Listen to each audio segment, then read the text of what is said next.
Shalom, selamat pagi saudara-saudari yang diberkati Tuhan.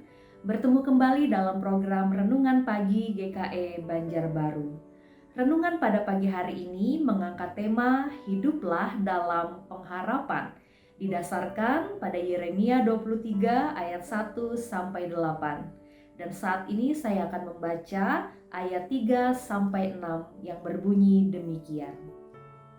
Dan aku sendiri akan mengumpulkan sisa-sisa kambing dombaku dari segala negeri kemana aku mencerai beraikan mereka, dan aku akan membawa mereka kembali ke padang mereka.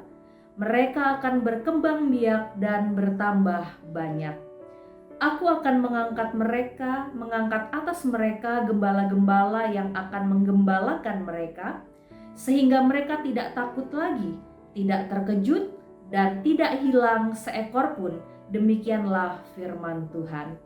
Sesungguhnya waktunya akan datang, demikianlah firman Tuhan, bahwa aku akan menumbuhkan tunas adil bagi Daud.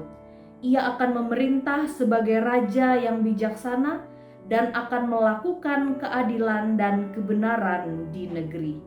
Dalam zamannya Yehuda akan dibebaskan dan Israel akan hidup dengan tentram. Dan inilah namanya yang diberikan orang kepadanya, Tuhan keadilan kita.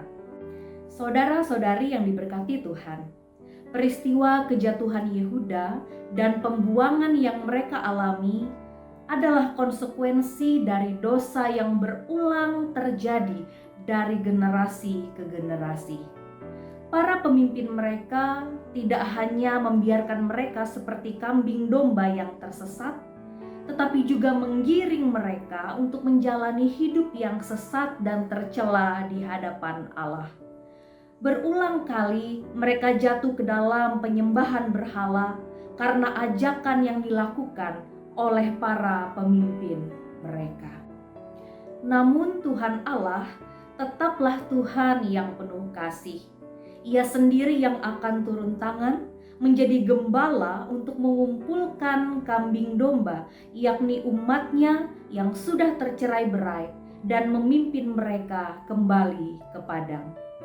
Pada waktunya Allah juga akan mendatangkan tunas Daud, yakni pemimpin yang menegakkan keadilan dan kebenaran. Akan tiba waktunya umat akan dikumpulkan kembali dari tempat pembuangan mereka masing-masing. Peristiwa itu bahkan lebih besar daripada peristiwa keluarnya bangsa Israel dari tanah Mesir yang dipimpin Musa. Siapakah tunas Daud yang dijanjikan itu? Secara historis dan reflektif, jika ditarik lebih jauh, Allah sendiri mengutus anaknya dalam kemanusiaannya lahir dari keturunan Daud untuk menjadi Mesias bagi umatnya. Dan Yesus Kristus, dialah tunas Daud yang dijanjikan itu.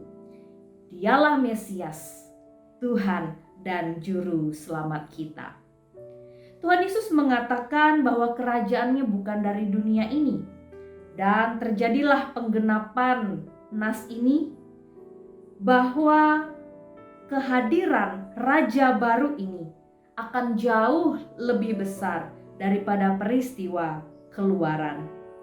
Bahkan dikumpulkannya umat Tuhan tidak lagi terbatas pada umat Israel saja, tetapi semua suku bangsa.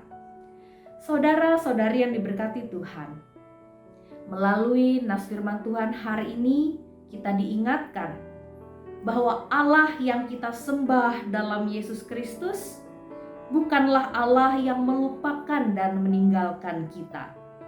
Ia adalah Sang Gembala Agung, Gembala yang baik yang selalu mencari dan mengumpulkan kita. Dalam setiap kesulitan dan penderitaan, Tuhan senantiasa memberi pengharapan bahwa di dalam Dia ada pemulihan dan kehidupan yang lebih baik.